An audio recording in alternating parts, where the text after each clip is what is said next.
Pfizer, Moderna, and Johnson & Johnson, the freedom of choice is a luxury, and it's one that many are not able to afford themselves when it comes down to the COVID vaccine. For more information tonight, Michelle Casada explains the reasons some people prefer getting one vaccine over the other and why medical experts say now is not the time to be choosy.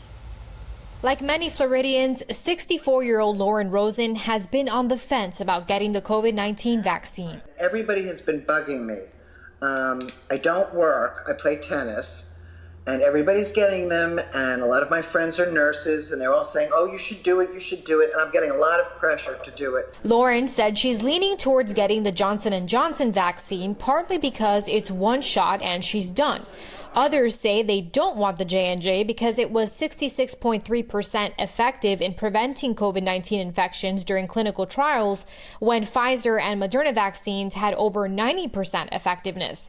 All the vaccines, though, according to the CDC, are highly effective at preventing hospitalization and death if infected. The analogy is if you're running a marathon in Boston versus Tennessee versus Denver, and the weather's different at each place, you can't compare the time. Dr. Larry Bush is an infectious disease specialist and the principal investigator for the AstraZeneca trial and Johnson & Johnson 2-dose trial. So at the beginning of the trial, when there were less infected people and less et cetera, and there were less variants in this country, the Moderna and the Pfizer trials did not come up against those type of virus strains.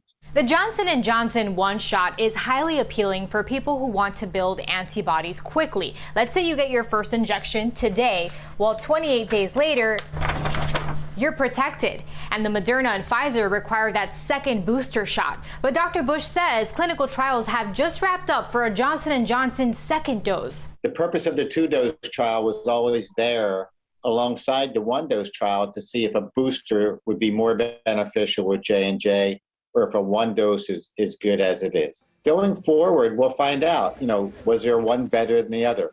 I would advise people get whichever vaccine you can get as quickly as you can get.